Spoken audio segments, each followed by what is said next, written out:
Bismillahirrahmanirrahim. Assalamualaikum warahmatullahi wabarakatuh. Waalaikumsalam Waalaikumsalam. warahmatullahi wabarakatuh. Alhamdulillahirabbil alamin. Wa bihi nasta'in wala umuri dunya waddin. Wassalatu wassalamu ala asrofil anbiya'i wal mursalin wa ala alihi wa sahbihi ajma'in. Amma ba'd. Allahumma sholli ala sayyidina Muhammad wa ala ali sayyidina Muhammad. Rabbi shrah li sadri wa yassir li amri wahlul 'uqdatam min lisani yafqahu qawli.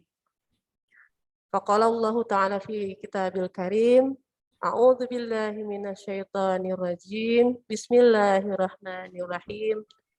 Kullu nafsin dha'iqatul maut. Shadaqallahul azim.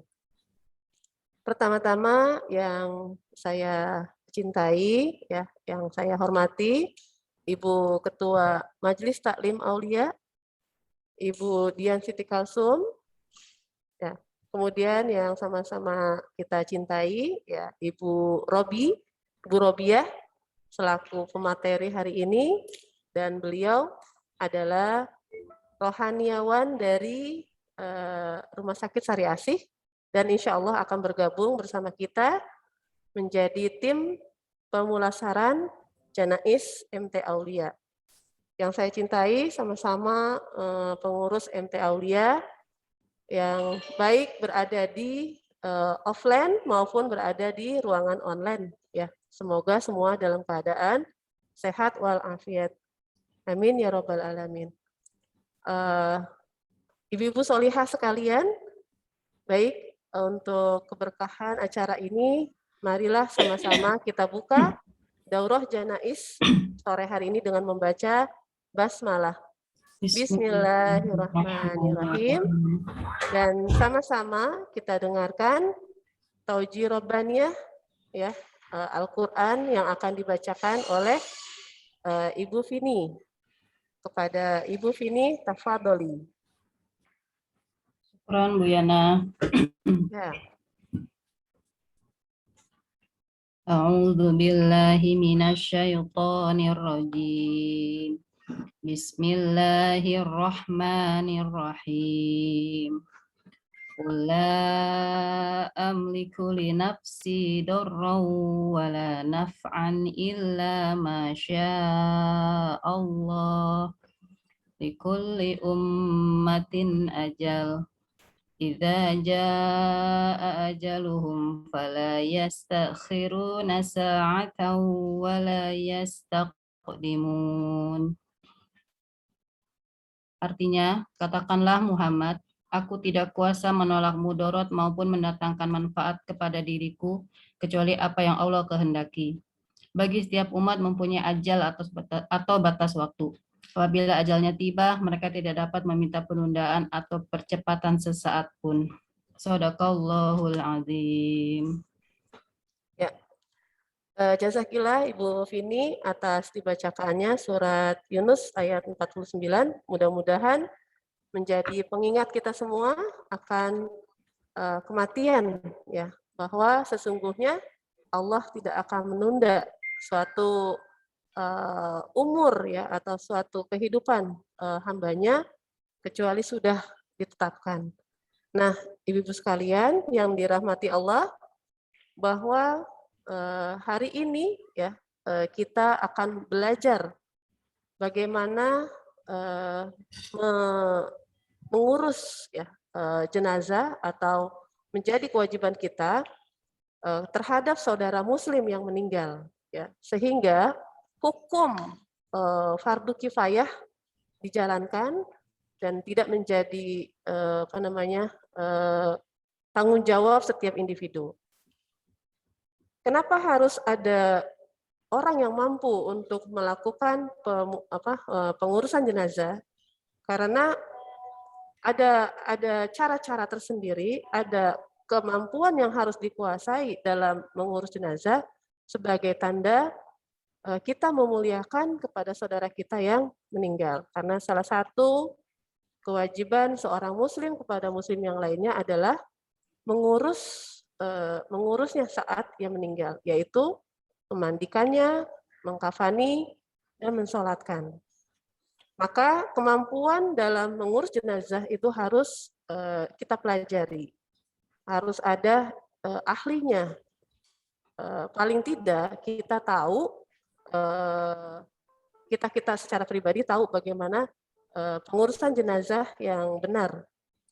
Maka daurah janais sore ini kita lakukan agar kita sebagai muslimah sama-sama sedikitnya memahami bagaimana cara pemulasaran jenazah tersebut.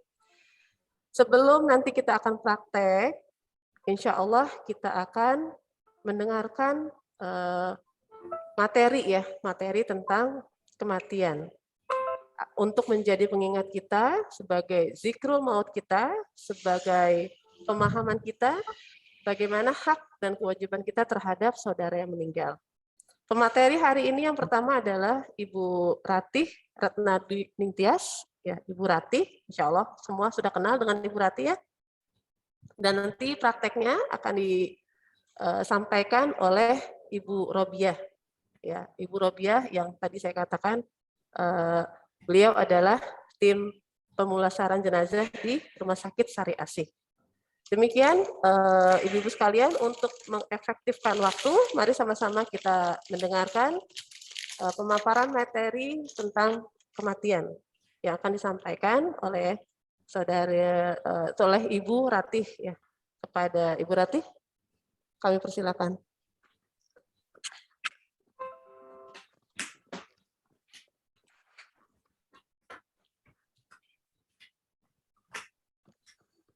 Ya. Bismillahirrahmanirrahim. Assalamualaikum warahmatullahi wabarakatuh. Waalaikumsalam warahmatullahi wabarakatuh. Alhamdulillahi nahmaduhu wa nasta'inuhu wa nastaghfiruhu wa na'udzu billahi min sururi anfusina wa min sayyiati a'malina. May yahdihillahu fala mudhillalah wa may yudlil fala hadiyalah. Asyhadu an la ilaha illallah wa asyhadu anna Muhammadar abduhu wa rasuluhu la nabiyya ba'da. Rabbi syrah li sadri wa yassir li amri wa hlul 'uqdatam min lisani yafqahu qawli. Alhamdulillah, segala puji hanya milik Allah, tiada kata yang lebih indah, tiada untayan kata yang lebih indah selain kata puji dan syukur kita kehadirat Allah Subhanahu wa taala atas begitu banyak limpahan nikmat yang Allah anugerahkan kepada kita pada sore hari ini. Nikmat iman, nikmat Islam, nikmat sehat, nikmat bisa berkumpul bersama pada hari ini secara daring yang ada di sini maupun secara luring yang ada di rumah ya. Itu semua adalah merupakan nikmat dari Allah yang harus kita syukuri. Tak lupa juga salawat dan salam selalu tercurah kepada Qudwatun Hasanah Rasulullah SAW, kepada keluarga beliau, kepada para sahabat beliau, dan kepada para pengikut beliau tetap istiqomah di jalan Islam. Semoga kita semua bagian dari umat beliau yang berusaha menegakkan sunnah-sunnah yang beliau ajarkan di dalam kehidupan kita sehari-hari. Alhamdulillah, hari ini sebenarnya rangkaian dari beberapa tahun yang lalu ya, ibu-ibu semua ya. Di sini sudah hadir Ibu Ketua Majelis Taklim Aulia, Ibu Dian Siti Kalsum, kemudian ada yang saya sayangi dan saya cintai karena Allah, ibu-ibu pengurus Majelis Taklim Aulia, dan ibu-ibu pengurus yang ada di rumah dan peserta daurah janais pada sore hari ini. Ya, sedikit saja ulasan materi kita pada sore hari ini. Kita hari ini akan lebih banyak belajar bagaimana cara memuliakan jenazah, memuliakan orang yang sudah Allah cabut nyawanya, yang sudah tidak bisa bergerak berbuat apa-apa lagi ya, dan itu harus kita muliakan seperti itu ya. Sebelumnya Tadi Bu Yana sudah menjelaskan ya, sudah membacakan Quran surat Ali Imran ayat 185. Kullu nafsin za'iqatul maut, ya. Setiap jiwa pasti merasakan kematian. Iya, saudara-saudaraku yang saya cintai karena Allah, kematian adalah hal yang pasti. Hal yang tidak bisa kita tunda, hal yang tidak bisa kita kita hindari, ya. Setiap yang berjiwa pasti akan mengalami mati. Yang kekal hanya Allah. Oleh sebab itu, sudah selayaknya lah kita selalu senantiasa mengingat akan kematian. Ya, jadi setiap jiwa pasti merasakan kematian. Tidak ada satu makhluk pun di dunia ini yang Allah berikan nyawa itu akan kekal, tidak akan ada. Ya, jadi hanya Allah yang maha kekal karena Allah lah pencipta kita. Kemudian di surat An-Nisa ayat 78 yang artinya, di mana saja kamu berada, kematian akan mendapatkan kamu, sekalipun kamu dalam benteng tinggi lagi kokoh.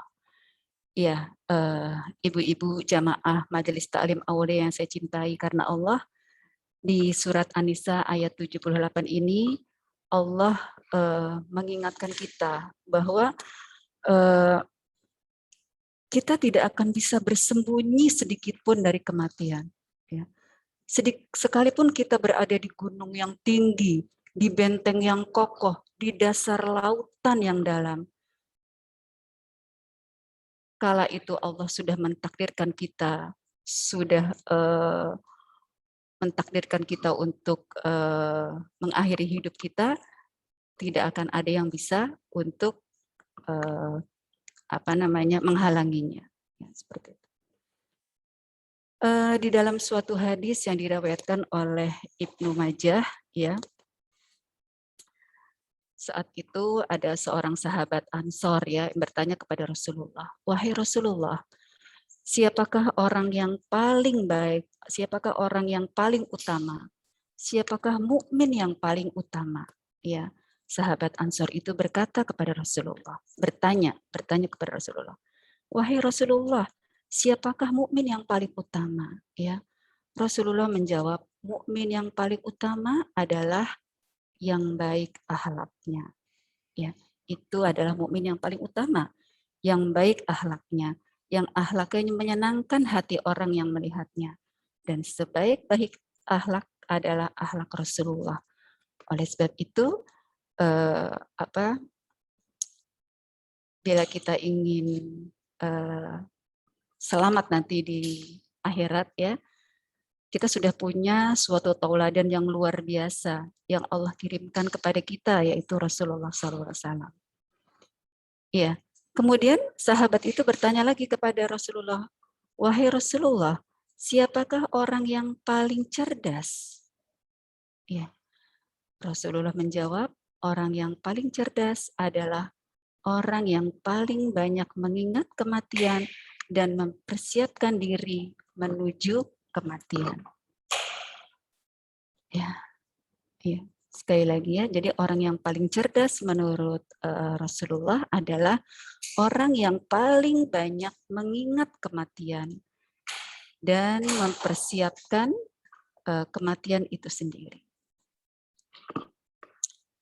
Sudah sampai manakah kita mempersiapkan hari itu, ya, hari di mana kita tidak bisa menghindar, hari di mana nyawa akan dicabut berdasarkan amalan-amalan yang sudah kita punya. Ya. Ada suatu riwayat yang mengatakan bahwa ketika nyawa itu dicabut, ya, ketika manusia itu sedang mengalami sakaratul maut, itu sakitnya luar biasa, ya, sakitnya luar biasa. Ada juga hadis yang mengatakan bahwa ketika seorang muslim itu meninggal, ya, maka malaikat mencabut nyawa seseorang itu, seorang muslim taat itu, seperti dia mengulur sebuah benang, ya, halus gitu ya, halus gitu ya.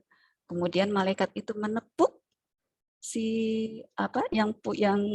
tuan yang punya ruh itu, dia berkata, wahai jiwa yang tenang, menghadaplah ke Rabbmu dengan keadaan tenang. Tetapi sebaliknya, ketika malaikat pencabut nyawa menyabut nyawa seorang yang kafir katakanlah, yang tidak beriman kepada Allah, maka dia menyambutnya dengan sangat keras, ya, sangat keras. Ya. Sambil berkata dengan kasar, malaikat itu berkata, wahai jiwa yang kotor, pergilah menghadap Rabbmu dengan dengan kemurkaannya gitu ya, seperti itu. Ya, ibu-ibu yang saya cintai karena Allah, tentunya kita di sini bersama-sama ingin sekali ya menjadi kategori dari kedua orang yang tadi disebutkan oleh sahabat Rasulullah, ya, menjadi seorang mukmin yang utama, yang baik akhlaknya, dan seorang mukmin yang cerdas, yang senantiasa mengingat kematian dan selalu mempersiapkan diri sebagai bekal kita nanti. Ya, karena ketika nanti kita menghadapi kematian, ya, ketika nanti jasad kita sudah dikubur, kita tidak pernah membawa sesuatu apapun. Ya. Saya pernah punya cerita ya tentang kaos kaki bolong. Ya, mungkin sebagian ibu-ibu sudah pernah mendengar cerita tersebut ya. Ya, jadi saya ceritakan di sini ya. Jadi ada seorang bapak ya, ada seorang laki-laki yang sangat kaya raya, hartanya berlimpah, ya, rumahnya mewah, ya, sangat berlimpah, ya. Ketika dia sedang menuju kematiannya, ketika itu dia berwasiat, ya, berwasiat kepada anak-anaknya bahwa ketika nanti dia dikubur, ya, dia minta dipakaikan kaos kakinya yang bolong. Ya, minta dipakaikan kaos kakinya yang bolong. Iya, kemudian tibalah saat laki-laki itu meninggal, ya. Kemudian sang anak mengingat pesan ayahnya. Dia berkata kepada yang sedang mengurus jenazahnya, untuk ayahnya itu dipakaikan kaos kaki bolong yang hanya satu kaos kaki yang sudah bolong untuk dipakaikan untuk dapat dibungkus bersama kain kafannya untuk dibawa ke liang kubur. Ya, ibu-ibu semua yang saya cintai karena Allah, tentu pastinya sang pengurus jenazah dan orang-orang di sekitarnya tidak mengizinkan hal tersebut, ya, karena memang tidak boleh secara hukum untuk membawa suatu benda ke dalam kubur selain kain kafan kita. Ya, ternyata di situ sang ayah ingin memberikan suatu pelajaran kepada putra-putranya bahwa apa yang ada sekarang, harta yang dimilikinya sedemikian besar, harta yang dimilikinya sedemikian banyak, rumah mewah, mobil keren, jabatan yang dia miliki, ternyata tidak akan ada artinya apa-apa. Bahkan satu buah kaos kaki bolong pun tidak bisa untuk dibawa ke dalam kubur. Ya, yang bisa dibawa adalah amal-amal soleh. Harta yang bisa kita bawa ke dalam kubur adalah harta yang sudah kita infakkan. Itulah yang nanti akan menjadi pemberat amal kita di akhirat nanti. Dan itulah yang Allah sebutkan, yang Rasulullah sebutkan sebagai orang yang cerdas, yang memikirkan bukan hanya kehidupan dunia, tetapi memikirkan apa yang nanti terjadi di akhirat sana. Karena sesungguhnya itulah kehidupan yang kekal, kampung halaman kita yang sebenarnya. Ya, kampung halaman kita yang sebenarnya. Ya, oleh sebab itulah Rasulullah juga berpesan di dalam suatu hadis yang diriwayatkan oleh Ibnu Najah, kemudian Imam An-Nasa'i juga di situ. Rasulullah mengingatkan kita untuk memperbanyak, ya, perbanyaklah pemutus, ya, perbanyaklah mengingat pemutus semua kenikmatan, ya, yaitu kematian. Ya, jadi Rasulullah sudah mewasiatkan kepada kita untuk selalu mengingat pemutus segala macam kenikmatan di dunia, yaitu kematian. Bagaimana tidak? Dengan kematian, putuslah hubungan dengan orang-orang yang sudah kita cintai. Ya, terpisahlah kita dengan orang-orang yang kita cintai. Terpisahlah kita dengan harta yang kita usahakan. Terpisahlah kita dengan niaga yang kita usahakan mati-matian di dunia. Ya. Terpisahlah kita dengan anak yang kita banggakan. Ya. Terpisahlah kita dengan istri, suami, atau siapapun yang kita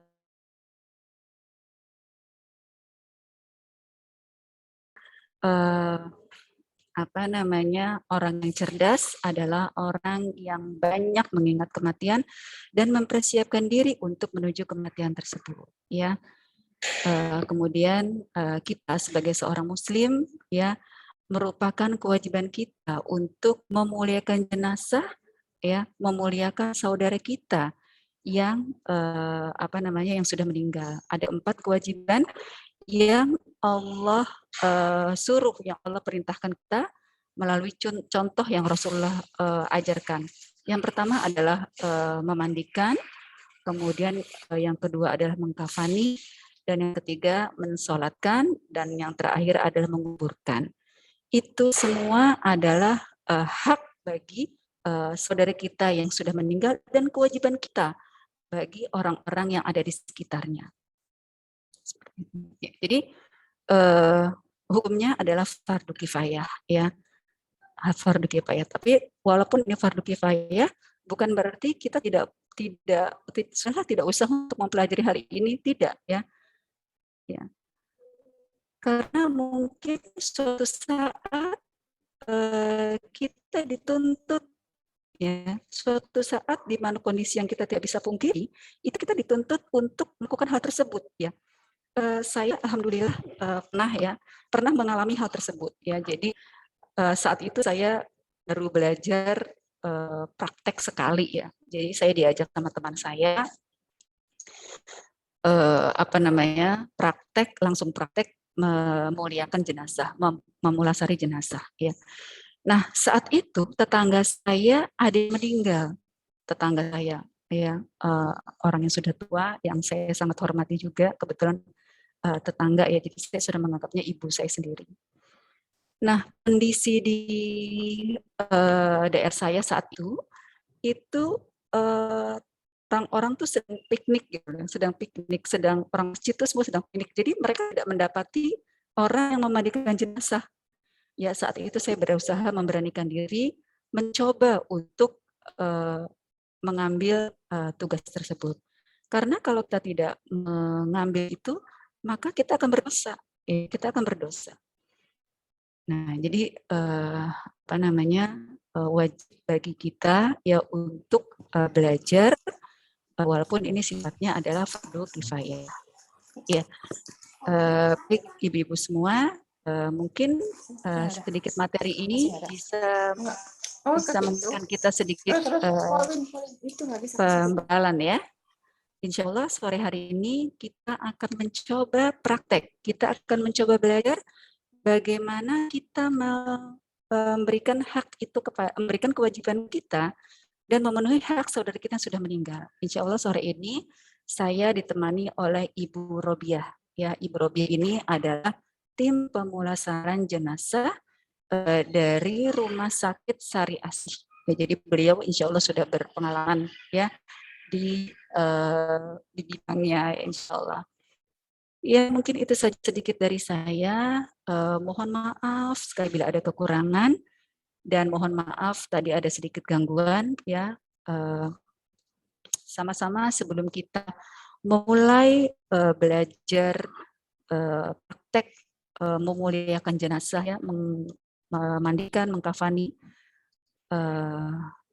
sama-sama kita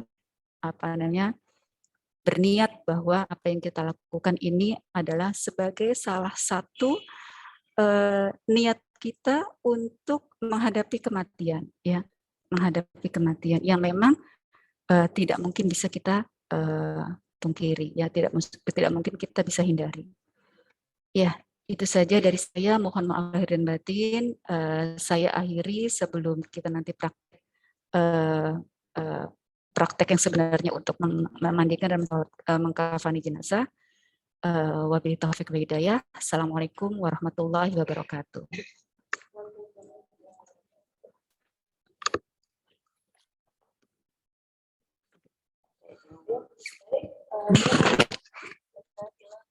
Kepada Ibu Wati atas materi yang disampaikan. Jadi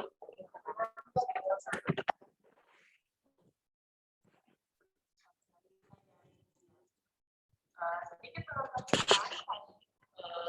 kasus yang berarti temui di tempat tinggalnya ketika semua orang sedang pergi, kemudian tidak ada yang menangani jenazah, itu kalau berarti tidak mengambil peran untuk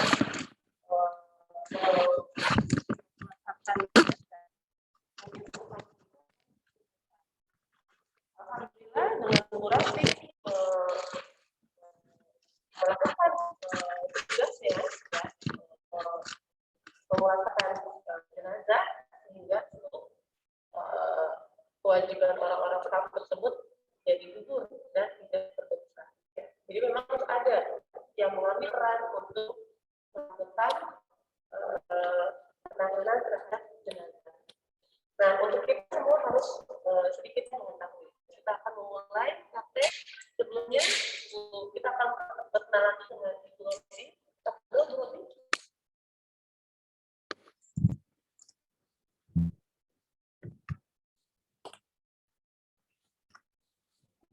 Assalamualaikum warahmatullahi wabarakatuh.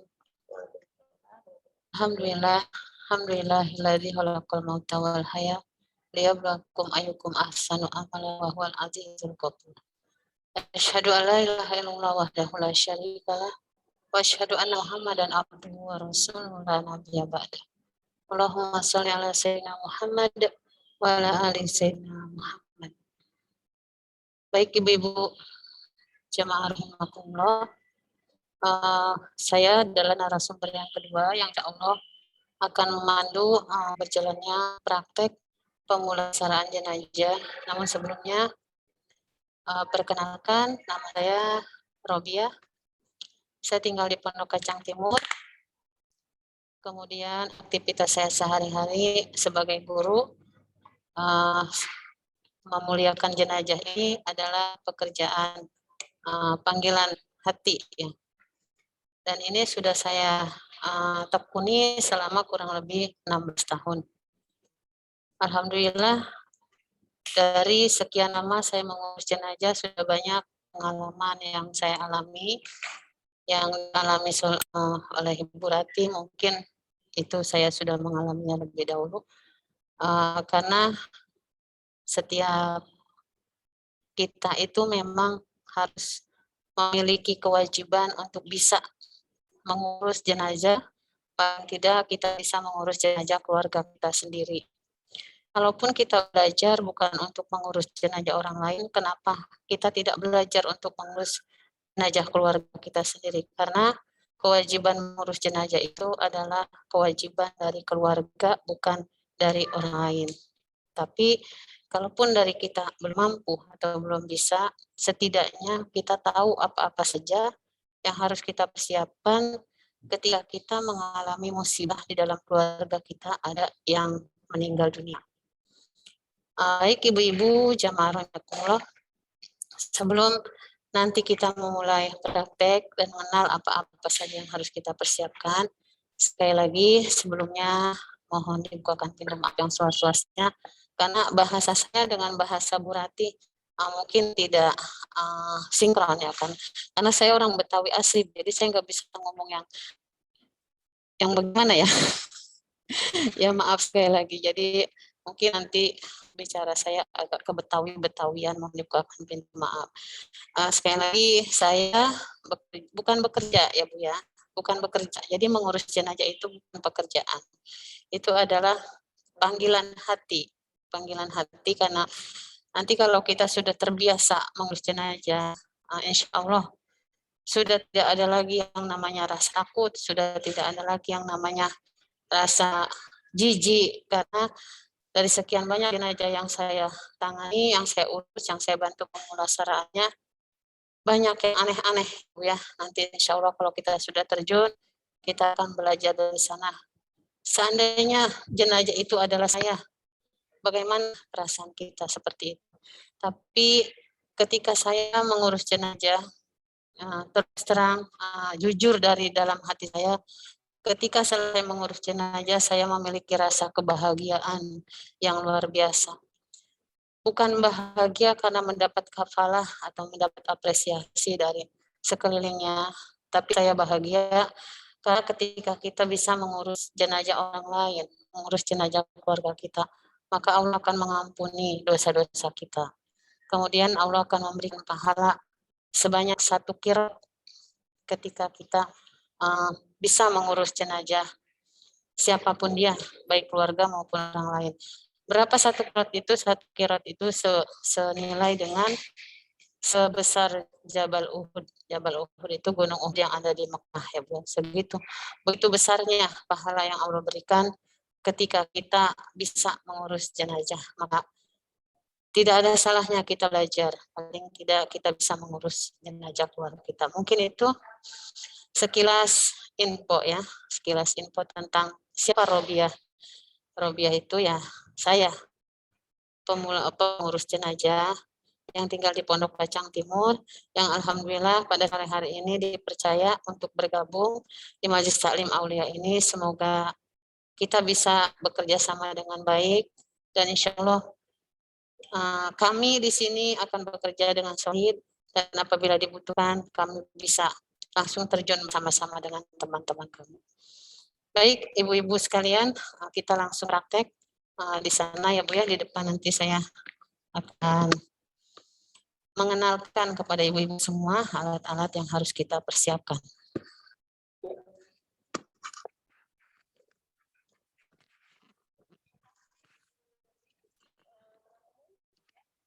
Untuk bisa fokus, kita akan melihat praktek langsung.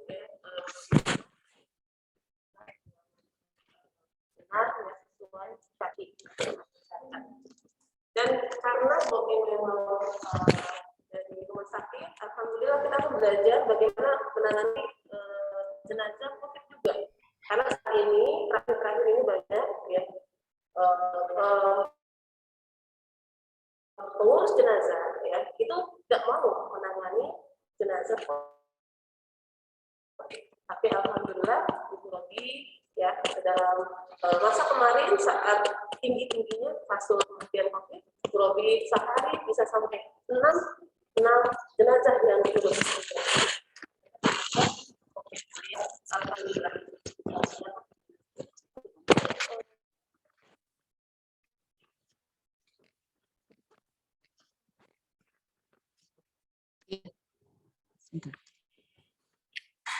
Masuk. Oke. Iya. Ibu-ibu, ini Bu Robi ya, beliau memakai baju APD karena dari Dinas Basnas ya. Jadi ini adalah seragam yang digunakan ketika menghadapi pasien COVID. Ya, jadi kalau kita biasanya ketika dulu belum masa pandemi ya, kita tidak memakai seragam ini. Kalaupun ada paling hanya sekedar celemek aja ya Bu Robi ya. Gitu. Iya. Jadi ini iya, ini ada seragam-seragam yang digunakan. Jadi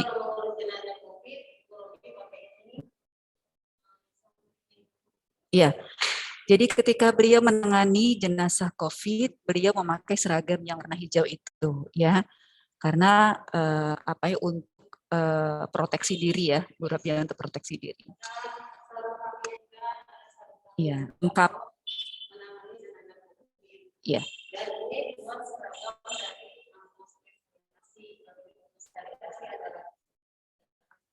Oke.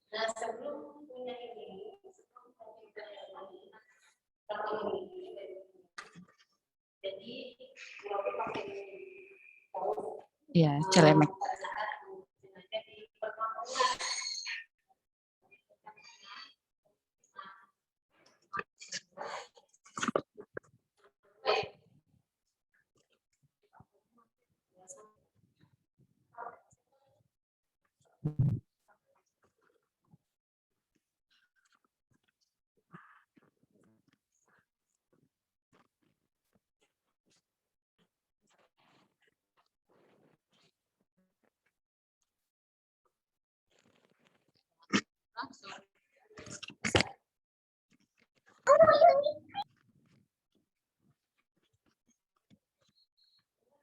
Iya. Oke. Iya, kiri ya. Baik Ibu-Ibu, kita akan memulai dulu. Tadi Bu Robi sudah perkenalan dengan memakai beberapa seragam lengkap ya. Seragam dari Basnas dan seragam ketika ada pasien yang COVID yang tadi sudah ditunjukkan. Sekarang ya, kalau itu celemek merupakan ya celemek biasa ketika yang meninggal juga biasa saja gitu. Yang meninggal biasa saja. Baik, kita akan memulai praktek pemulasaran jenazah. Ya, ketika kita mendapati tetangga atau keluarga kita meninggal, ya, yang pertama adalah kewajiban yang pertama adalah memandikan, ya, memandikan jenazah itu sendiri. Memandikan jenazah, ya, yang perlu kita perhatikan adalah kondisi aurat harus tetap tertutup. Ya. Jadi seberapapun jenazah itu, apapun kondisinya ya, kita harus tetap menjaga aurat dari jenazah itu. Jenazah laki-laki dimandikan oleh laki-laki, ya. Kemudian jenazah perempuan dimandikan oleh perempuan. Suaminya boleh memandikan jenazah perempuan kalau memang dia sudah berkeluarga. Kemudian istri juga boleh memandikan jenazah suaminya, tapi dulu itu tidak boleh ya. Karena ada ada aurat yang harus kita jaga. Ya, kemudian perlengkapan mandi. Perlengkapan ketika memandikan kita membutuhkan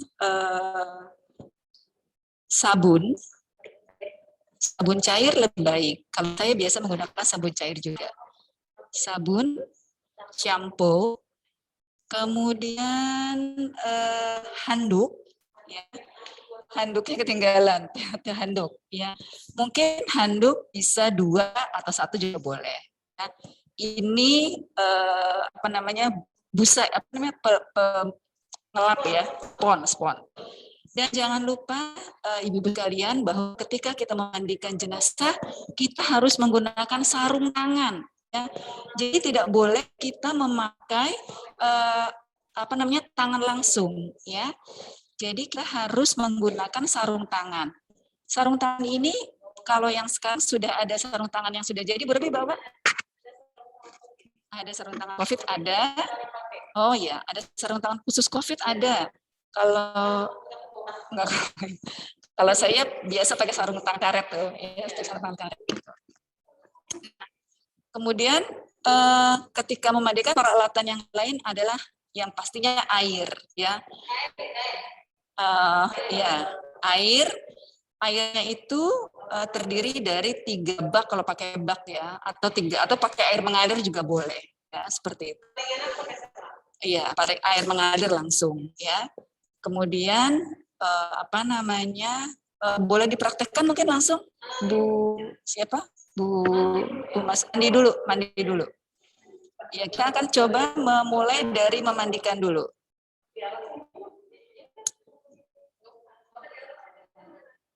Nah, iya, ini tahapan sebelum mandi ya, ibu-ibu semua ya. Jadi ketika kita melihat ada saudara kita yang meninggal, ya, yang perlu kita lakukan yang pertama adalah melihat kondisi si mayat dulu, ya, melihat kondisi si mayat dulu sebelum kita mengkafani, sebelum kita memandikan, kita melihat kondisi si mayat dulu. Apakah mayat ini baik-baik saja atau luar biasa? Luar biasa di sini maksudnya adalah adakah bagian-bagian tubuh yang terluka, adakah bagian-bagian tubuh yang terpotong dan segala macamnya. Adakah bagian-bagian tubuh tertinggal? Kalau mayatnya ini bisa biasa saja, maka insya Allah perlengkapannya juga tadi sudah disebutkan. Tetapi kalau ada bagian-bagian tubuh yang tidak biasa, itu ada beberapa perlengkapan yang kita butuhkan juga, seperti pampers atau plastik. Ya, gunanya untuk apa? Gunanya untuk menutup luka yang ada pada si mayat tersebut, seperti itu. Ya. Nah, ketika kita sudah melihat kondisi si mayat, maka sebelum dimandikan kita akan mempersiapkan dulu kain kafan. Tapi nanti ya, kita akan mempersiapkan kain kafan dulu. Iya, ya. Nah, ini modelnya dipandangkan oleh Bu Masya nih, ya, insya Allah jadi amal soleh sendiri bagi Bu Masya ya.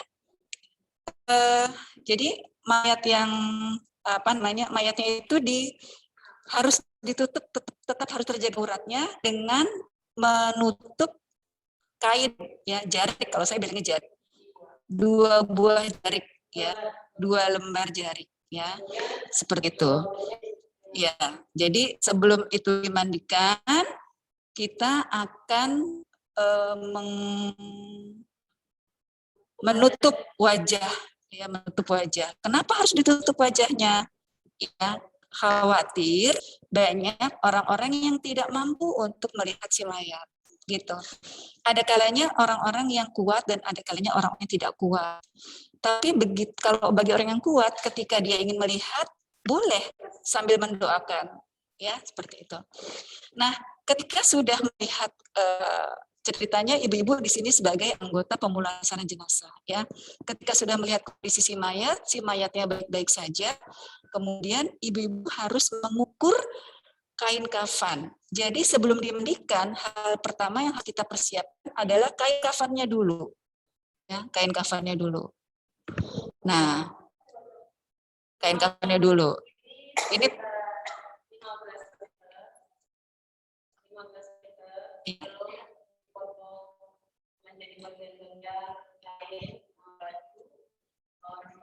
iya, ini kebetulan saya bawa kain panjang, soalnya belum dipotong-potong. Insya Allah Bu Robi sudah bawa yang dipotong-potong ya.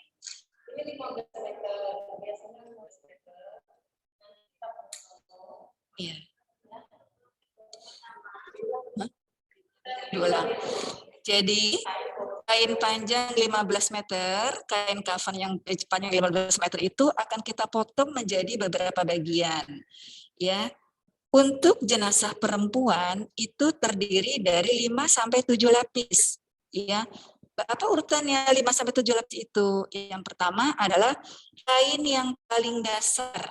Kain yang paling dasar itu pelapisan yang paling dasar sebanyak 3 lapis. Ukurannya adalah, cara mengukurnya adalah kita mengukur, ya, oh ya, sebelum itu kita persiapkan dulu kainnya ini ya, apa namanya, tali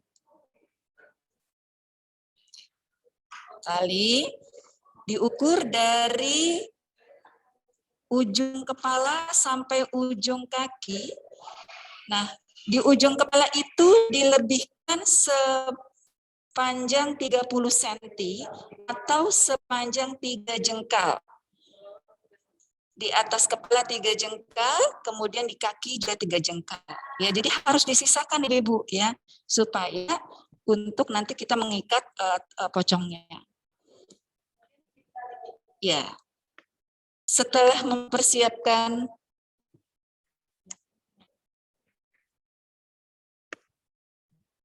Oke, sekarang mungkin dari persiapan 3 lembar kain yang awal dulu, Babi. 3 lembar kain yang paling dasar. Ya. Ya, jadi urutannya adalah setelah kita mengukur tubuh si mayat, ya, kita membuat 3 lembar yang di bawah, kemudian kita membuat tali. Talinya itu sejumlah berapa? Talinya itu sejumlah 8, ya. 3 untuk di bawah, ya, 3 untuk di bawah itu lapisan tikar. Biasanya kita pakai tikar tuh Ibu, ada tikar daun pandan ya. Tikar daun pandan itu yang bisa yang digunakan. Itu jadi sebelum tikar itu ada tali 3 buah. Kemudian tikarnya diletakkan. Nah, setelah di atas tikar baru diletakkan 5 buah tali. 5 buah tali 5 buah tali yang masing-masing berada di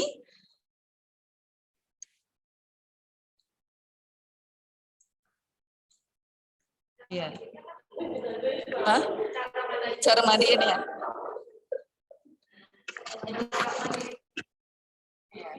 Maksudnya cara mandiin dulu. Cuma siapa aja sebenarnya.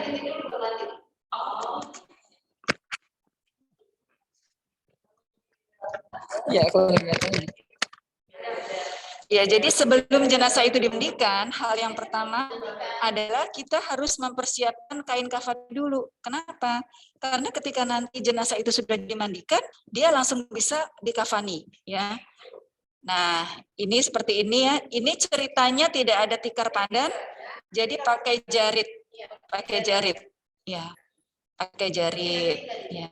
Kalau biasanya kalau kita beli paket lengkap, yaitu ada tikar pandannya. Nah, setelah jarit ini ada 5 buah tali lagi. 1, ya, yang pertama di atas, di kepala, kemudian di dada, kemudian di perut, kemudian di betis, dan terakhir di kaki.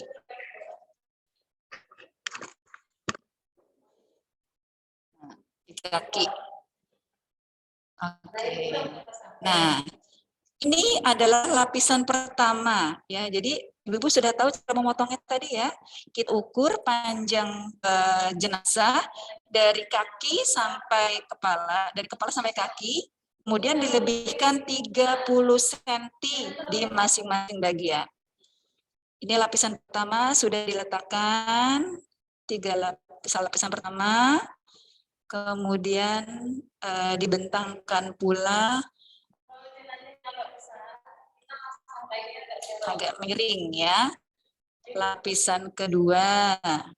Dan panjang kain itu kan lebar kain itu beda-beda ya. Beda-beda. Tapi nah, ketika kita mendapati jenazahnya agak besar, badannya agak gemuk katakanlah, itu kita bisa meletakkan kainnya agak serong ya supaya dia nanti ketika membungkus badan si mayat bisa cukup. Ini lapisan yang ketiga, ya lapisan ketiga. Tengah. Ini kurang ini Bu Robi, kurang apa? Kurang lebar. Nanti kalau Bu Masya kan agak besar. Nah, jadi kayaknya agak Bu Masya. Iya. Saya deh. Ya. Ya seperti ini ya Ibu semua ya. Jadi 3 lapis kain di awal. Setelah ini terbentang, Kemudian kerudungnya, kerudung di bagian atas, ya, kerudungnya. Nah, kerudung sudah berbentuk segitiga. Kerudung, ya, setelah kerudung, baju kurung. Kalau kita membeli paket di pasar, insya Allah sudah terpotong-potong seperti ini. Ya, tapi ada juga yang belum ya, jadi panjang itu kita harus mengukur ya. Nah, ini ada baju kurung. Iya, ini Bu Robi bikin sendiri, Masya Allah. Ya. Nah, baju kurung itu sudah dilubang, sudah digunting bagian tengahnya. Untuk apa? Untuk memasukkan kepala si mayat. Ya, jadi dipotong kira-kira 20 sentian ya ke samping dan ke depan ya, sehingga cukup untuk memasukkan kepala si mayat. Oke, setelah baju kurung, yang berikutnya adalah kain sarung. Kain sarung. Ya. Kain sarung. Ya, ini ya. Ini khusus untuk jenazah wanita ya.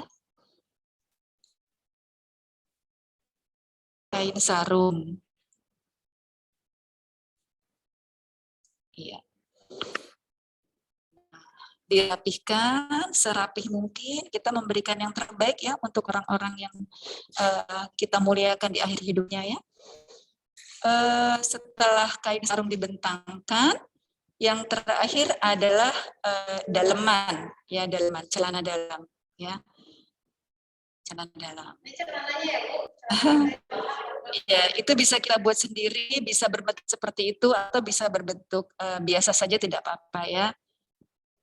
Nah, seperti ini sudah lengkap, sudah rapi, kain kafannya sudah siap. Kalau sudah siap seperti ini, kita taruh di tempat yang memang sudah disediakan dengan posisi mayat menghadap ke kiblat, ya. Kemudian diberi alas kapas-kapas, ya. Nanti akan ditaburi kapur barus. Nah, kalau saya biasanya kapur barus itu kita tidak membuat kapur barus yang gelundungan ya, Ibu-ibu ya. Tapi kapur barus itu ditumbuk. Setelah ditumbuk, saya masih saya ayak. Jadi halus. Jadi kalau saya pegang belum halus, itu saya bertumbuk lagi ya. Jadi halus ya. Atau diberikan cendana. Tapi kalau diberikan cendana nggak apa-apa sih. Cuma kadang-kadang bisa jadi kuning-kuning gitu ya. Iya, itu. Bu Robi sudah siap. Subhanallah. Itu bubuk cendana, ditabur. Itu kapur barus, tabur. Ya, seperti itu. Itu minyak wangi. Ya, minyak wangi. Ya. Nah, setelah siap semua seperti ini, kita siapkan si mayat untuk kita mandikan, ya. Kita mandikan. Ayo Mas ya. Di sebelah sana aja kali Bu Robi, sebelah sananya.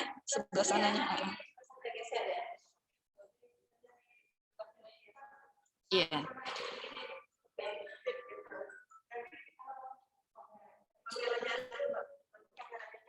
Cukup kok, cukup. Iya, ibu-ibu semua, ketika kita memandikan, ya, tadi perlengkapannya sudah disebutkan ya, ada ada jarik, ada sabun, ada shampoo, ada cotton bud, ada pampers bila diperlukan, handuk, dan jarik ya. Cukup.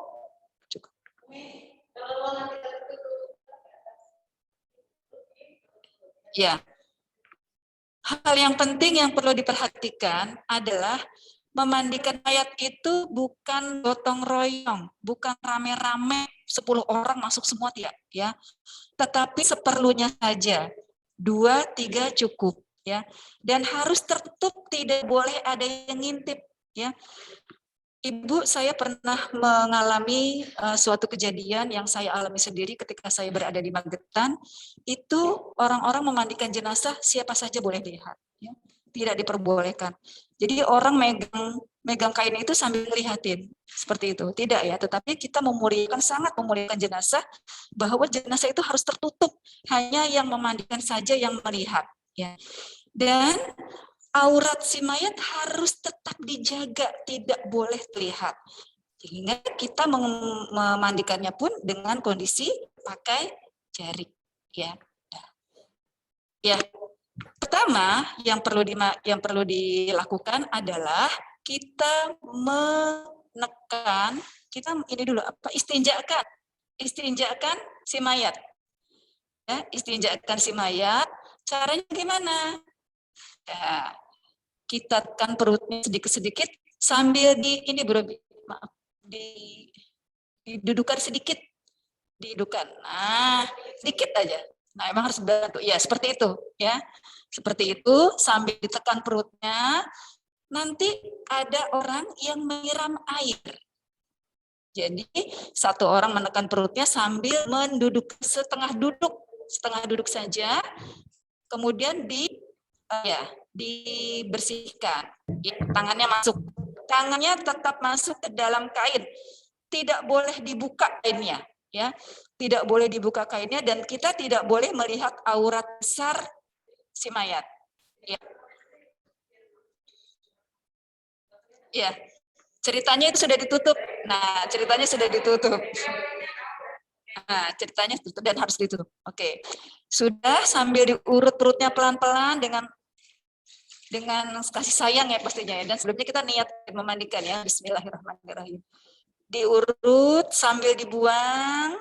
Nah, dibuang airnya sampai di kotorannya sampai hilang. Ya. Kemudian ya. Ya, kalau bisa ke duburnya itu kita masukkan 2 jari atau 1 jari, ya. Iya, dimasukkan ke duburnya. Kemudian kita rogoh sedikit dan kita putar tangan kita, khawatir masih ada kotoran yang tertinggal di dalam perutnya dan itu harus kita keluarkan, ya. Karena kalau tidak seperti itu, kalau kita tidak melakukan itu, khawatirnya ketika mayat itu sudah kita bungkus dengan rapi, nanti tiba-tiba keluar, akhirnya jadi najis lagi. Sampai sarung tangan atau kapas kita yang kita gunakan itu berwarna putih, tidak ada noda, maka itu sudah bersih. Ya. Setelah bersih, kita ganti sarung tangan kita, ya, karena kan tadi habis ngobok-ngobok bagian itu, ya, habis menyentuh bagian itu, kita ganti bagian sarung tangan kita. Setelah itu sudah, ya, bagian yang diutamakan bagian belakang dulu, ya, bagian belakang dulu. Setelah bagian belakang dibersihkan, maksudnya bagian belakang tahu, ya, Ibu, ya, bagian belakang, aurat bagian belakang, kemudian baru aurat bagian depan dibersihkan sambil disiram air, ya. Nah, setelah bersih, sudah tidak ada kotoran, sudah putih, bersih, sarung tangan kita ganti, kita akan melakukan wudhu.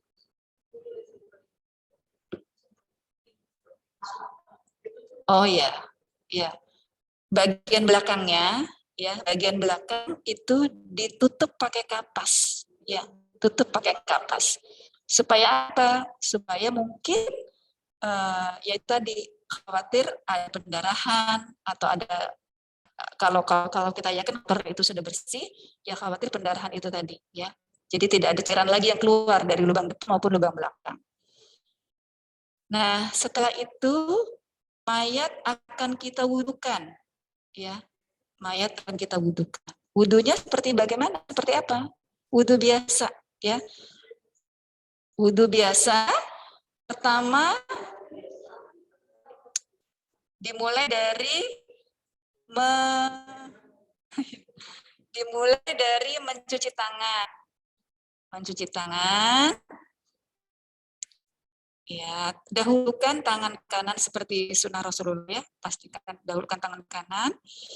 Kemudian bagian mulut, kumur-kumur itu tidak boleh air masuk ke dalam mulutnya. Ya, jadi jari kita saja yang masuk untuk membersihkan bagian mulutnya. Ya, begitu juga dengan bagian hidung. Bagian hidung juga tidak boleh kita siram air ke dalam hidung ya, tetapi hanya kita ambil air kita bersihkan. Ya, setelah itu hidung, mulut, hidung, kemudian muka, wajah. Wajah, setelah wajah tangan sampai siku.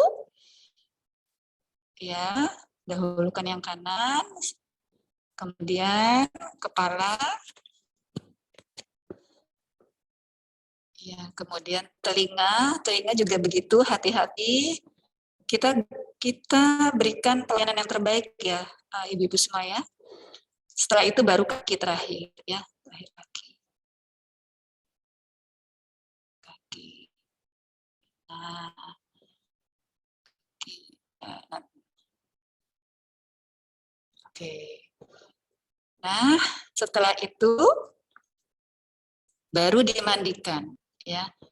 Dimandikan, dimandikan, sudah selesai, kemudian diguyur air dari kepala terus ke seluruh tubuh. Ya, ke seluruh tubuh. Ya, ke seluruh tubuh dan tetap dimulai dari bagian yang kanan ya, dari bagian yang kanan. Kemudian kita keramas menggunakan shampoo. Ya, keramas dengan lembut. Kepalanya sedikit diangkat bisa untuk menyabuni bagian bawah. Nah, ya telinga. Oke. Ya, kemudian hidung, gigi, gigi mungkin bisa dengan cotton bud ya, atau dengan kain kapas juga bisa untuk membersihkan gigi-gigi. Mungkin saja ada sisa-sisa makanan saat terakhirnya ya. Kemudian disiram, dibilas sampai bersih.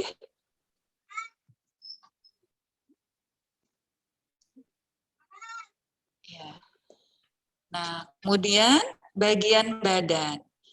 Ingat ya, Ibu, mayat tetap harus dalam kondisi tertutup, ya, dalam kondisi tertutup. Kemudian tuangkan sabun, gosok-gosok, ya, gosok-gosoknya juga dengan lembut, ya. Kita tetap pakai sarung tangan, jadi kita tidak boleh menyentuh langsung, ya. Pakai spons, itu pakai spons, diusap-usap semuanya, ya. Tetap harus di bawah kain, ya, tidak boleh kainnya dibuka, tidak boleh, ya, tetap harus di bawah kain, sambil ada yang menyabuni, sambil ada yang menyiram, ya, sambil ada yang menyiram, dan menyiramnya juga tetap harus di bawah kain, ya, tetap harus di bawah kain. Oke, nah ada kalanya, ya, ada kalanya nanti setelah dimandikan. Nah, sekarang kan tadi bagian depan ya, sekarang bagian samping. Jadi bagian samping, ya, sebelah kanan dulu. Sebelah kanan di bagian samping, ya, disabuni. Makanya ini perlu bantuan orang, jadi tidak bisa kalau sendiri ya. Karena ketika kita memandikan jenazah, jenazah itu berat sekali ibu-ibu. Ya, jenazah itu berat sekali, jadi kita butuh bantuan orang. Ya. Kan nggak bisa ya dia suruh piring sendiri ya. Oke, sampai bagian belakangnya sudah dibilas pakai air, ganti sebelah kiri. Nah, ganti sebelah kiri. Yang orang yang berada di sebelah kiri bisa menopang ke sebelah kanan. Ya, gantian, yang nyabunin gantian. Yang nyabunin gantian. Nah, disabunin hingga bersih. Nah, kemudian disiram. disiram. Ya, disiram. Ya, ada sunahnya memakai air bidara ya, memakai air bidara. Tetapi kalau memang tidak ada, boleh pakai sabun tadi. Ya. Ya. Nah, sudah ditekan-tekan sedikit ya, tekan-tekan dengan lembut ya. Ibu tekan-tekan dengan lembut. Ya, tekan dengan lembut sudah sambil disiram air lagi. Ya. Kira-kira sudah bersih, terakhir disiram dengan air kapur barus. Ya, disiram dengan air kapur barus yang sudah ditumbuk tadi. Jadi jangan sampai kasar kapur barusnya. Ya, kapur barusnya sudah direndam air, ya. Ya, disiram. Ya, seperti itu disiram. Oke, sudah bersih semua. Kalau memang perlu diganti jaritnya, ya, kemungkinan jaritnya sudah pertama itu sudah kotor, ya, kita harus mengganti jarit itu dengan tetap memperhatikan aurat, tidak boleh terbuka, ya. Nah, ini pelan-pelan ditarik pelan-pelan, kemudian ditutup lagi. Nah, setelah itu, nah ini mungkin sebelum sebelum disiram pakai air tadi ya, kapur barus. Makanya perlu perlu tempat sampah. Iya, hadas besar. Oke, setelah itu sudah mandi hadas besar ya, mandi hadas besar. Ya, sambil digosok-gosok. Ya, sudah semua sudah selesai sampai bagusnya pakai air yang mengalir ya, bagusnya pakai air yang mengalir seperti itu. Dan ketika kita memandikan jenazah, pastikan ada ruang di bawah punggung ya, untuk supaya air itu mengalir.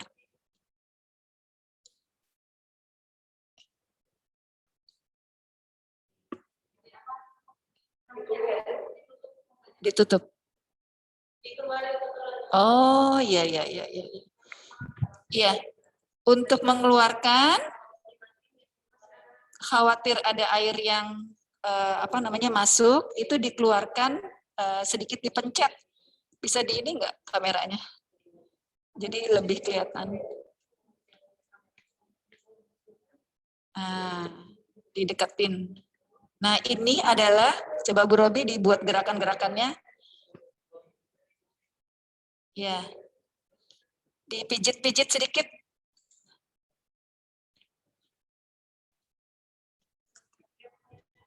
Nah, dipas wajahnya bisa. Nah, kurang ke sini. Nah, seperti itu. Ini adalah untuk mengeluarkan air apabila ada yang masuk. Ke kanan, dimiringkan ke kanan, miringkan ke kiri. Nah, sudah. Iya. Terakhir diwudukan kembali. Ya. Wudhu lagi. Ya. Jadi khawatir kan tadi sudah dimandikan semua dan terakhir diwudukan untuk suci terakhir. Ya. Ya, wudhu seperti biasa ya, kedua tangan, kemudian mulut dengan digosok-gosok sedikit saja, hidung biasa, kemudian diusap wajahnya, kemudian tangan sampai siku,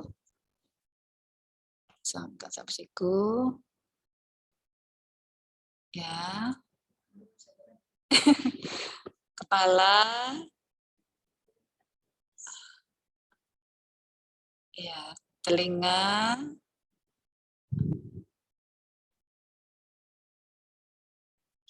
kemudian kaki. Nah, setelah ini kita akan mengeringkan mayat dengan handuk, ya, dengan handuk. Handuknya sebisa mungkin handuk yang agak lebar ya, agak lebar. Nggak ada handuk ya, udah ceritanya ini pakai handuk. Oh iya. Pura-puranya. Ya. Dikeringkan pakai handuk sambil ya, handuknya dua karena handuk kadang-kadang kan tidak. Handuknya 2. Nah, 1 handuk di atas, yang kain tetap ada ya sampai itu tertutup. Kemudian baru handuk yang kedua. Untuk menutupi seluruhnya. Nah, ya ditutup lagi pakai kain. Ini ceritanya handuknya 2 ya ibu-ibu ya. Ceritanya handuknya 2. Istilahnya dibalik, dimiringkan mayatnya untuk memasukkan handuk ke bagian punggung belakang.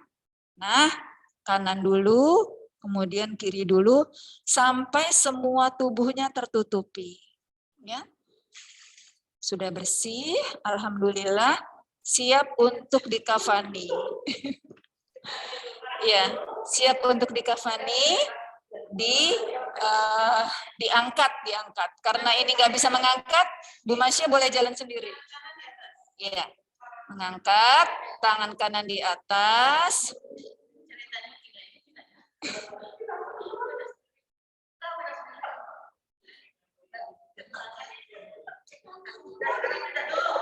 Bu Masya. Iya. Nah, ceritanya ini sudah ya ibu-ibu ya. Sekarang mau proses mengkafani. Ya. Nah, tadi sudah kita tata ya, sudah kita rapihkan. Kemudian jenazah kita letakkan sesuai dengan posisinya. Artinya harus pas di tempat lehernya. Bu Masya agak mundur.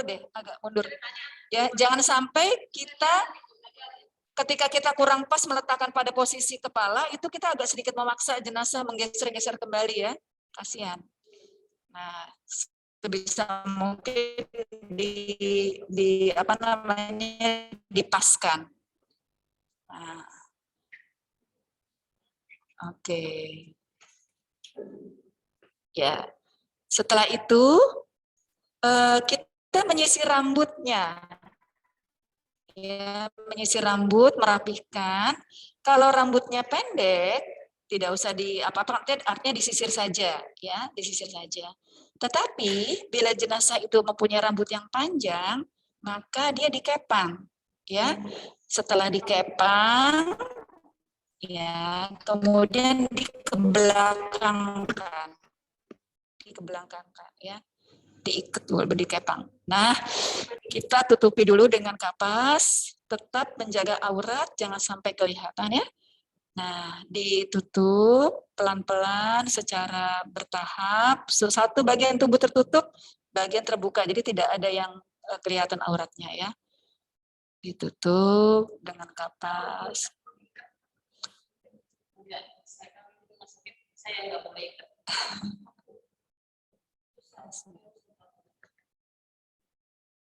Iya, sudah. Ceritanya ini udah kapas semua nih, Bu. Ya, itu kapas semua ya. Kapas semua. Nah, setelah kapas semua sampai bagian tertutupi, kita pakaikan dari celana dalamnya. Itu sebelum celana dalam ada kapas dulu ya. Ya, sudah ada kapas. Ya.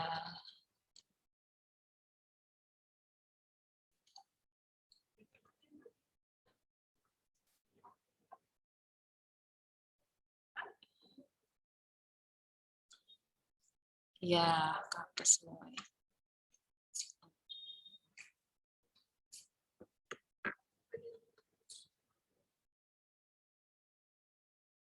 Oke, udah berabi. Semua.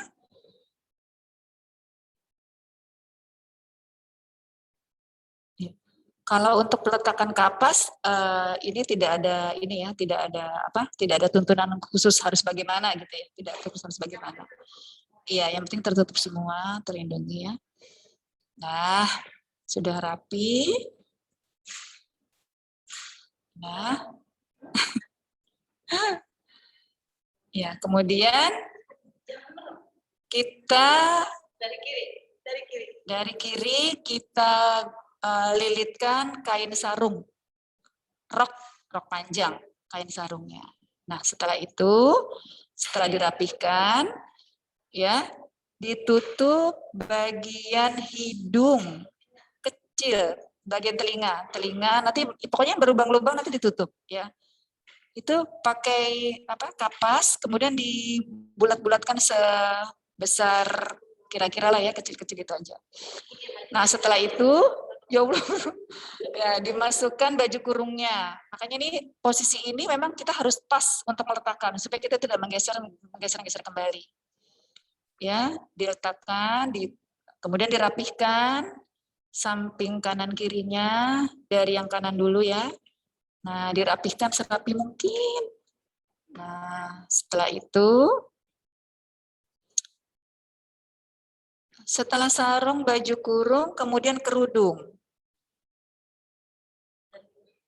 Ya. Oh iya, kepalanya. Kapas habis ya? Ya. Di bagian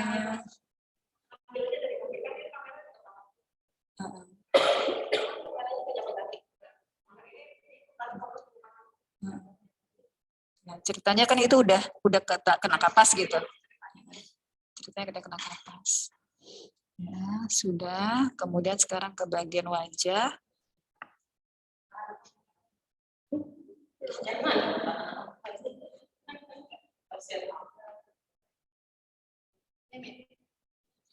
Ya. Jadi kepala, tadi rambutnya sudah kita sisir, kemudian kalau tadi yang panjang sudah kita kepang, nah kemudian kita lapisi kepalanya dengan kapas sebelum kita tutup dengan kerudung, ya. Oke. Nah, baru kita tutup dengan kerudung. Ya. Jadi memang sampai akhir hayat bahwa menutup aurat itu wajib, ya. Sampai menjadi jenazah itu tetap harus digunakan kerudung, ya. Ya.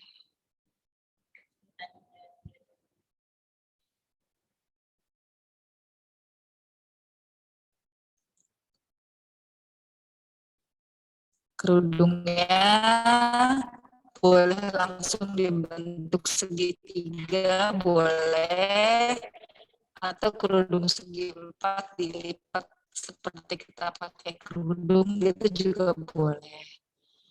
Nah, sudah rapi.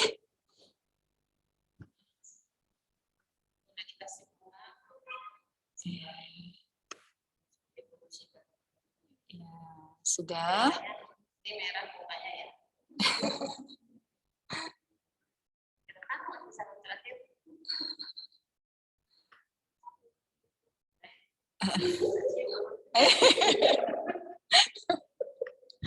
Ya, ini adalah terakhir setelah semuanya lengkap ya, kerudung, baju, rok, sampai pakaian dalamnya sudah, kita akan mengukus lapisan terakhir, 3 lapisan terakhir. Dimulai dari lapisan yang paling atas sebelah kanan, sebelah kiri. Nah, sebelah kiri, langsung cukup nggak? Bu Masya, maaf ya. Ya, dirapihkan serapih mungkin. Ya, kemudian bagian kanannya di atas. Ya, kenapa harus bagian kiri dulu? Supaya bagian kanannya bisa di atas.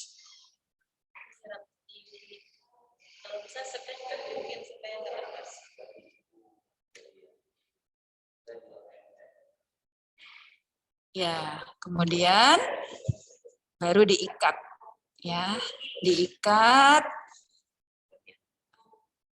Itu bagian paha.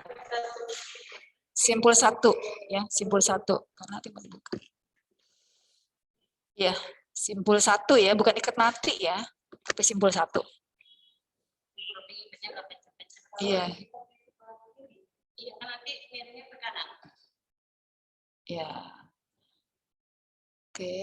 Ini nggak kenceng-kenceng ya, karena masih Nah, simulasi aja. kalau udah jadi jenazah harus kenceng. Oke. Ibu tahan ya, Bu. Silakan. Nah, biasanya kalau kita pakai jasa pemulasaran di masjid atau di masjid sih biasanya ini menutupnya belakangan biasanya. Menutupnya belakangan. Iya, menunggu keluarganya. Menunggu keluarganya. Jadi memang kita juga harus tahu bagaimana cara menutupnya. Gitu. Ini yang kaki harus Iya. kenceng. Yang kaki harus kenceng. Ini bagian kaki. Satu. Kamera ke sini. Simpul 1. Ini ya dibikin kembang ros. Kalau kita sore.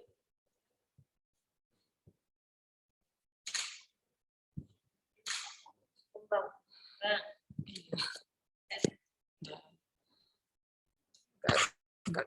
Enggak apa-apa sebenarnya. Tidak pun tidak apa-apa. Nah, kemudian bagian boleh perut. kalau ini jenazahnya agak besar, boleh disambung. Iya. Boleh disambung atau mungkin dari awal kita sudah mempersiapkan tali yang agak panjang untuk di bagian perut. Seperti itu. Karena memang besarannya beda ya. Besarannya beda. Jadi kalau di bagian pocong, bagian kepala dan bagian kaki itu bisa kita meletakkan tali yang lebih pendek, tetapi di bagian perut kita meletakkan tali yang ukurannya lebih panjang. Nah, untuk tahap terakhir ini biasanya kalau masih ada yang ingin melihat tidak ditutup dulu biasanya ya. Nanti tinggal keluarganya yang menutup. Nah, ini biasanya digunakan sebelum ditutup, biasanya ada yang ingin melihat kembali, jangan lupa untuk didoakan ya. Berdoa. Kemudian setelah semuanya keluarga melihat atau ada yang masih ingin melihat, kalau sudah tidak ada, setelah selesai didoakan baru ditutup.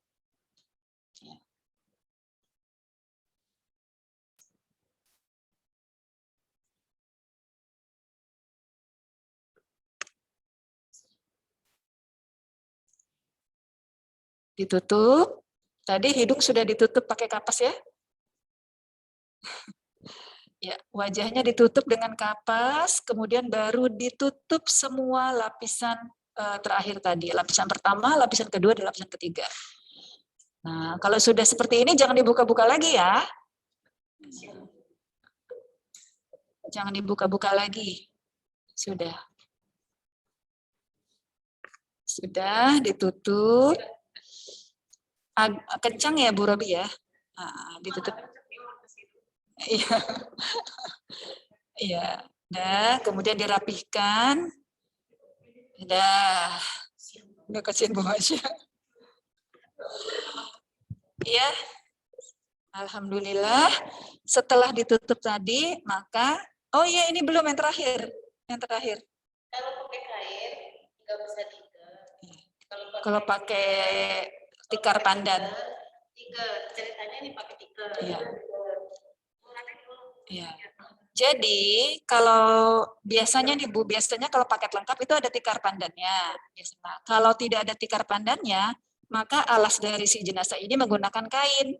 Kalau pakai kain itu tidak perlu diikat. Tidak perlu diikat, jadi bisa langsung diangkat dengan ditutupi kain, bisa langsung diangkat menuju kereta keranda. Nah, seperti ini. Ya. Ya.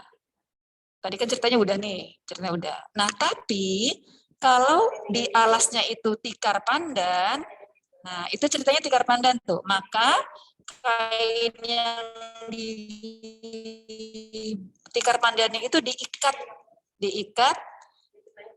Ya, ceritanya itu tikar tuh, ceritanya tikar pandan. Ini karena tidak ada tikar pandan. Nah, diikat di 3 bagian, kaki apa namanya? Nah, itu ceritanya panjang ya. Disambung. Dan ini memang paling harus panjang kalau ini. Ceritanya pakai tikar. Ya, saya pakai tikar. Nah, setelah pakai tikar, sudah diangkat, dimasukkan ke kereta keranda, kemudian siap untuk dibawa ke pemakaman. Ya. Ya. Kalau masih nunggu, ikat pocongnya jangan ditutup dulu. Makanya keluarga harus bisa dan keluarga harus paham. Ya. Supaya tidak bingung hanya tinggal mengikat saja, harus manggil orang gitu. Tidak seperti itu ya. Ya, ada pertanyaan Ibu-ibu, monggo. Selesai ya, jadi kita tinggal bawah.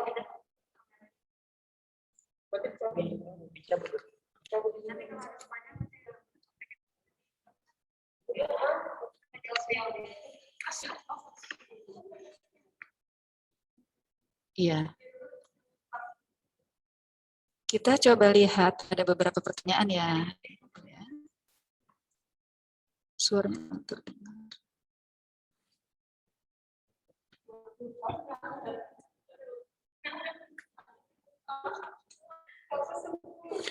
Oh iya, ini ada pertanyaan. Ini narasumber janaisnya Bu Robiah. Ya, iya benar Bu Robiah. Ya, kemudian izin ke panitia. Assalamualaikum. Afan izin bertanya, apa wajib saat memandikan jenazah pakai sarung tangan dan kenapa kita harus pakai sarung tangan? Iya. Iya, Bu. Memandikan jenazah harus memakai sarung tangan, ya.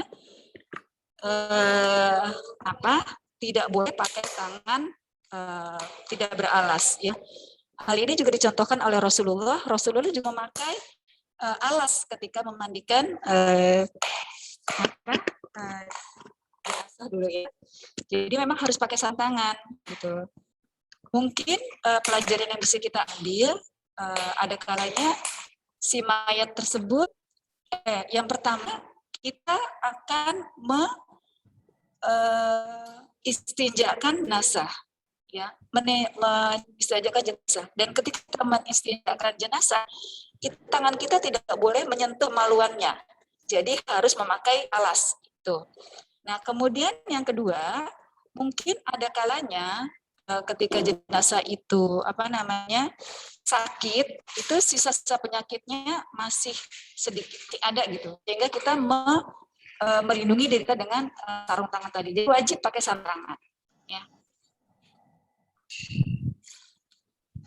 Untuk jenazah COVID dan non COVID sama pemulasarannya.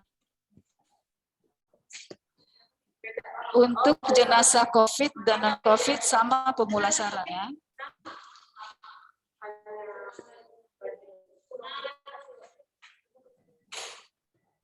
Ya, jadi langsung. Ya.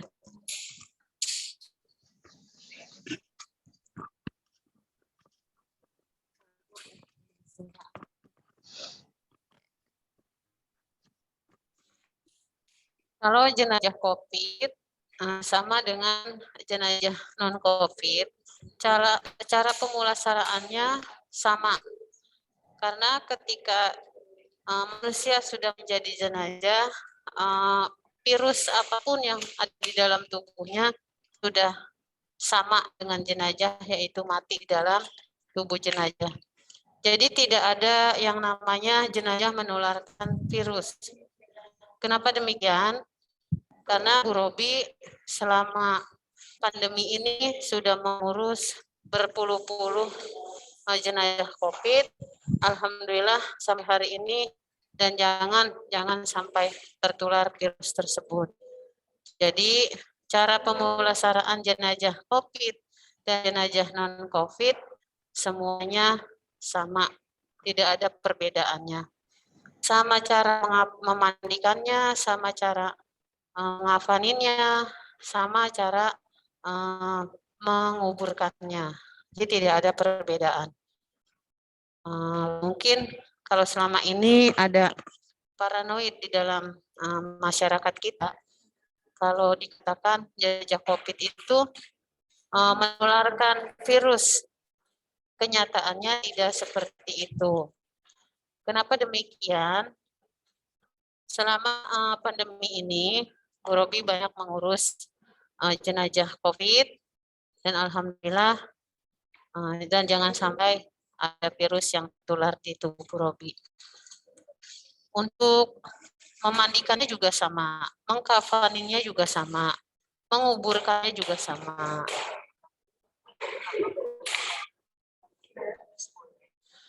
Apakah anak kandung yang berlainan jenis boleh ikut memandikan jenazah? Yang boleh mengurus jenazah hanyalah anak kandung yang sama jenisnya. Kalau laki-laki, misalnya ayahnya yang meninggal, anak laki-laki yang memandikan. Kalau ibunya yang meninggal, anak perempuannya yang memandikan. Namun, kalau suami yang meninggal, istri boleh memandikan, bahkan wajib memandikan jenazah suaminya. Dan jika istri yang meninggal, suami boleh memandikan jenazah istrinya, bahkan Rasulullah SAW pun sebelum wafatnya pernah berkata kepada Ibunda Aisyah, jika Aisyah yang meninggal duluan, Rasulullah yang akan mengurus jenazahnya. Tapi qadarullah ternyata Rasulullah yang dipanggil lebih dulu, maka Ibunda Aisyah lah yang mengurus jenazah Rasulullah SAW. Seperti itu. Apakah saat memandikan dari keran? Boleh. Bolehkah memandikan jenazah langsung dari air keran menggunakan selang? Boleh, asal tidak terlalu deras. Jadi standar. Air yang mengalir dari selang itu standar, tidak terlalu kecil juga tidak terlalu deras. Sunahnya bagaimana? Sunahnya itu menggunakan gayung. Kalau menggunakan gayung, kita butuh tenaga yang banyak. Ada yang nyiramin, ada yang guyurin, ada yang nyabunin, ada yang gosokin. Jadi di dalam ruang pemandian terlalu banyak orang, itu malah bukan bikin cepat kerjaan kita, jadi malah lambat. Jadi boleh nggak pakai ember, pakai bak? Boleh. Pakai keran boleh nggak? Boleh. Asalkan airnya itu mengalir dari kepala sampai kaki. Sunahnya mengalirkan air dari ujung rambut sampai ujung kaki, seperti itu.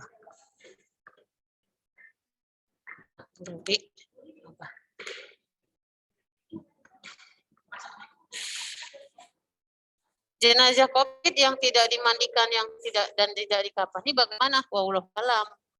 Selama ini yang Bu Robi tangani, yang Bu Robi alami, jenazah COVID yang Bu Robi bantu pemulasaraannya, semua dimandikan dan dikafani.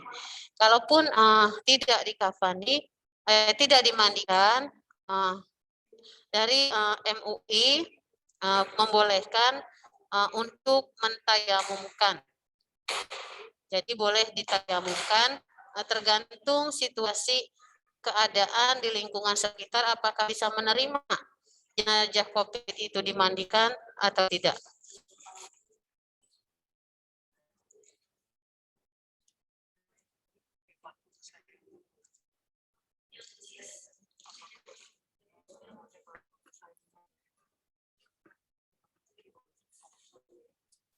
Apakah istri boleh?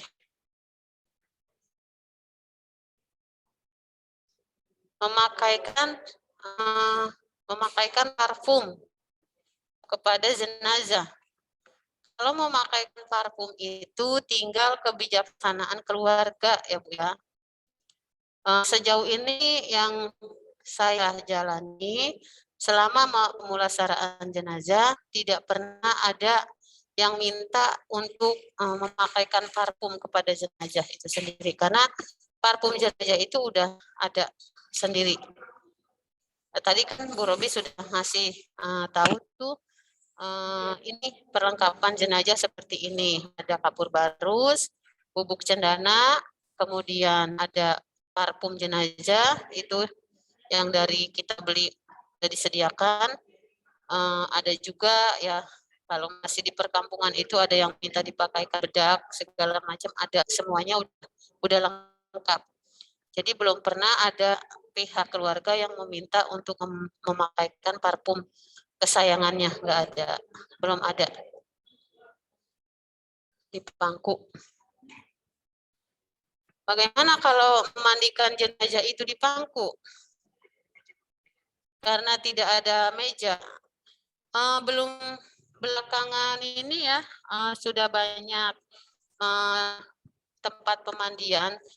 Itu sangat memudahkan bagi kita para pemulia jenazah untuk memandikan jenazah. Tapi pada saat sebelum itu sekitar tahun 2005 sampai 2010 itu Bu Robi masih menggunakan pangku. Jenazah itu di pangku. Jadi ada beberapa perempuan, misalnya anak pertama, anak kedua, menantu perempuan, atau cucu perempuan, atau keponakan perempuan yang masih bernasab dengan jenazah tersebut, boleh memangku. Seandainya pun tidak ada keluarga, boleh tetangga ikut memangku asalkan satu jenis. Yang tidak boleh itu jenazah perempuan dipangku sama laki-laki, jenazah laki-laki dipangku sama perempuan, itu yang tidak boleh.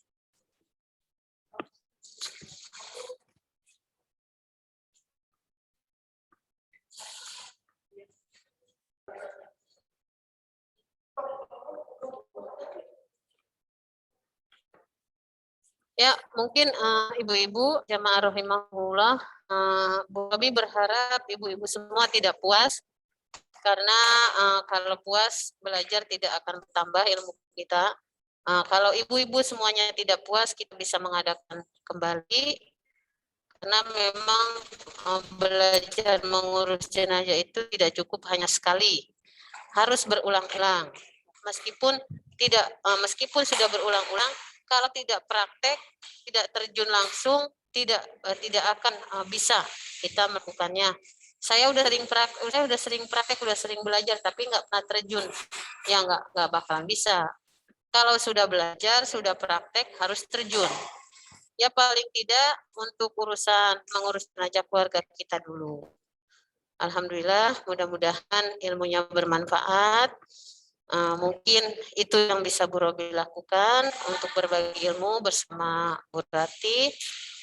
Di lain kesempatan, seandainya nanti kita masih diberikan umur panjang, kita bisa mengulang lagi mengadakan daurah seperti ini, mungkin secara offline ya Bu ya, karena kalau secara online itu memang keterbatasan media, keterbatasan tempat, waktu dan lain sebagainya. Kalau offline itu mungkin lebih leluasa waktu dan tempatnya, seperti itu. Sekali lagi, Bu Robi mohon dibukakan pintu maaf yang seluas-luasnya. Jika ada kebenaran yang Ibu lihat dan yang Ibu dengar, itu datangnya dari Allah Subhanahu wa Ta'ala. Jikapun ada yang salah, kesalahan itu milik kami sebagai manusia biasa. Mohon dibukakan pintu maaf yang seluas-luasnya. Jazakillah khairan, jazakumullah khairan katsiran, jazakillah ahsanal jaza. Semoga kita bisa bertemu di lain kesempatan, mungkin di gelombang yang sama di Majelis Taklim Aulia, mungkin di tempat yang lain. Baik, dari Bu Robi, terima kasih sekali lagi atas perhatian dan partisipasinya. Juga dari Bu Rati, Bu Robi juga terima kasih kepada semua tim Majelis Taklim kaum Ibu Aulia, mudah-mudahan ilmunya bermanfaat. Billahi taufiq wal hidayah. Assalamualaikum warahmatullahi wabarakatuh.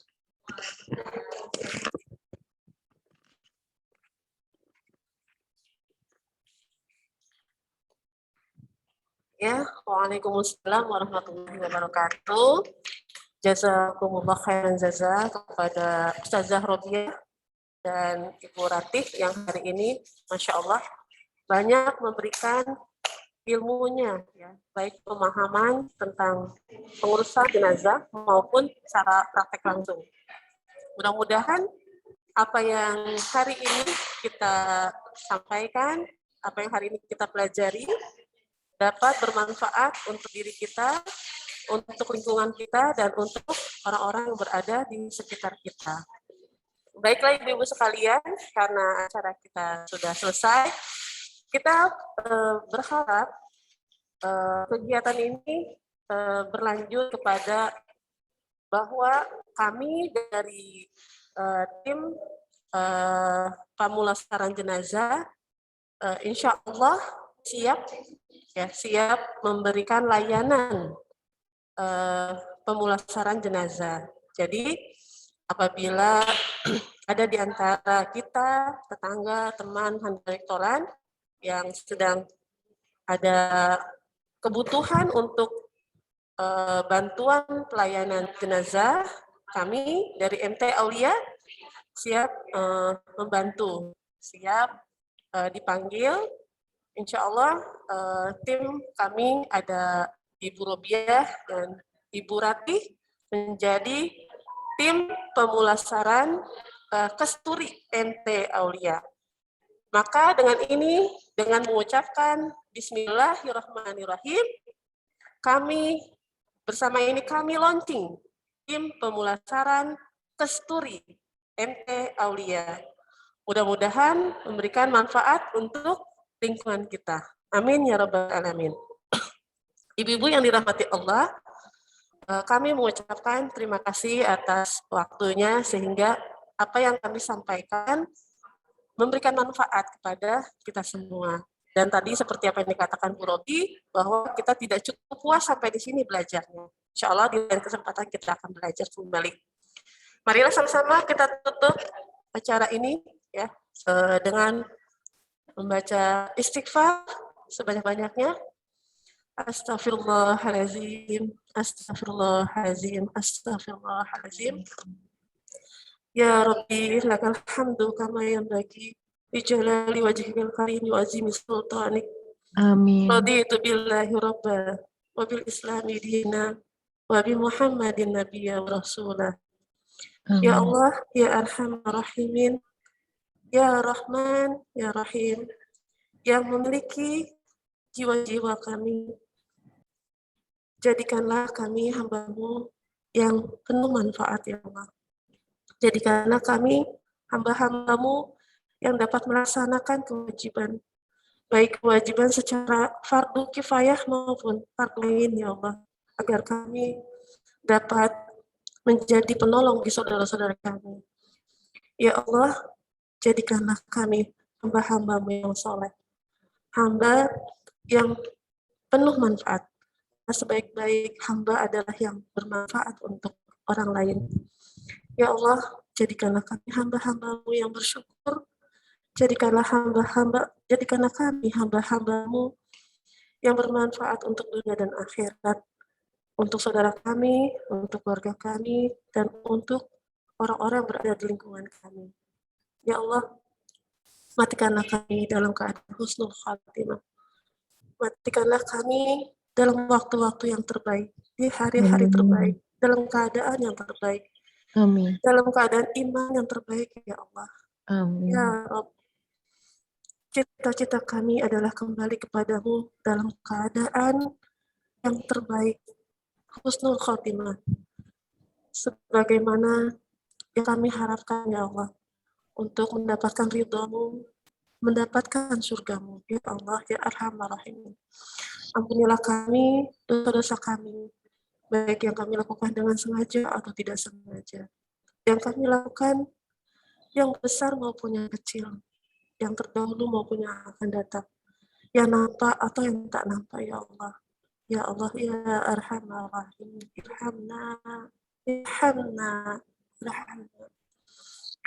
Allahumma anta rabbi la ilaha illa anta khalaqtani wa ana abduka wa ana ala ahdika wa wa'dika mastata'tu. Rabbana zalamna anfusana wa illam taghfir lana wa tarhamna lanakunanna minal khasirin. اللهم أرنا الحق حقا وارزقنا اتباعه وأرنا الباطل باطلا وارزقنا اجتنابه. اللهم اغفر لي ولوالدي وارحمهما كما ربياني صغيرا. ربنا آتنا في الدنيا حسنة وفي الآخرة حسنة وقنا عذاب النار. وصلى الله على سيدنا محمد وعلى آله وصحبه وسلم والحمد لله رب العالمين. Amin ya rabbal alamin. Karena waktu juga yang memisahkan kita, insya Allah bertemu di lain waktu. Kita tutup sama-sama dengan baca hamdalah. Alhamdulillahirabbil alamin. Subhanaka Allahumma wa bihamdika asyhadu an la ilaha illa anta astaghfiruka wa atubu ilaik. Wassalamualaikum warahmatullahi wabarakatuh.